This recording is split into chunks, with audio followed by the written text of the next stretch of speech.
الله الرحمن الرحیم. لکه څنګه تاسو خبرې واورېدلې، ټولو نه اهم ضرورت موږ ته د بجلۍ دی. چې بجلۍ نشته دی، ډېر وخت نه موږ د فیسبوک باندې وټساپ باندې چیغې ویو، خو څه د ونه جوړېږي نه. نن مو یو وارې بیا راوتي یو، دا څه کم تعداد نه دی، ډېر تعداد کې راوتي یو، خو یو وارې بیا دوی ته مو مطالبه کوو چې د کورمې بجلۍ د ټیکي ویلې بچی ورته ضرورت دی، کور کې ضرورت دی، د بجلۍ اهم ضرورت دی. نن که د بجلۍ نشته دی، دوی دغې خبرې دلیل دی چې موږ د دغه ملک باشندګان دوی نه بولي. که د دغه ملک باشندګان وو، بجلۍ هر چا حق دی. که نورو جنسیو کې بیل وي، موږ به بیل ویر کوو. که نورو جنسیو کې بیل نشته، موږ بیل نه ویر کوو. دا بلکل غنده خبره دی. خو څنګه تاسو واورېدل، څوک چې بیل ویر کوي دکانداران، هغوی ته بجلۍ نشته دی. حکومي جمپرې کټېږي، زیړان کې دا کټېږي، نورو علاقو کې به وي. او چې کله موږ ګریډ ته ویر شو، څو وارې مو ویرغو په حیثیت چیرمنان د زیړان والا ګریډ ته ویرغللو. موږ ته یایي تاسې بجلۍ باندې لوډ دی، پیډرې باندې لوډ دی. دا لوډ به کله کمي، کله یې چې درې ستنې راکړئ تاسې نه لوډ کم کړو. د هزاره قبرستاني و به دې زیړان باندې چولي، دا مونږ نه لرې کړي.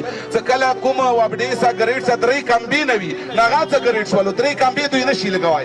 موږ ته یې درې کمبې راکړو، درو کمبو سې موږ ډېرې چیغې وویلو، شنامې نه خلم، هر ځای ته مو چیغې وویلې. موږ زیړان ته درې کمبې نه شوې میلاو. چې کله موږ ته درې کمبې نه میلاویږي، موږ بوج درو کمبو باندې حل کېږي. پیډر خو د موږ کسو فیسبوک باندې میاشتې کې یو کس ویر کړي، پوس ما وکړو، بیا میاشته بعد بل ویر کړي.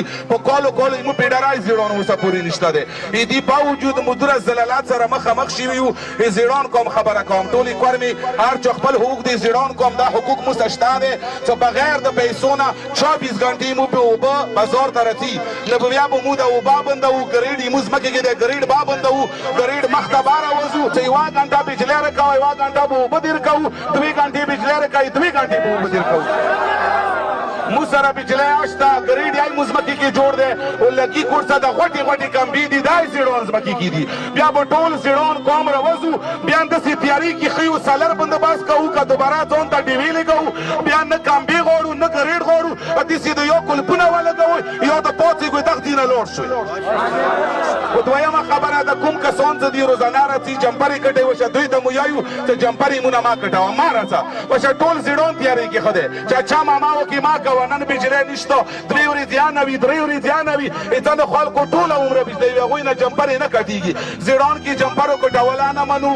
ورسره 3 کمبې وي، 4 کمبې وي، کوم لوډ دی دی تاسې ما دی، دا مو نه لرې که. نن نه بعد سبا بیا مو داسې نه کوو. که ټول قوم اعلان وکړو هغه سبا راوځو وشه. که سبا پورې مو بجلۍ ټیک نه شوله، نن زه روډ ته راغلی یم وشه، بیا به سبا امام وخته ته ما پسې راځې.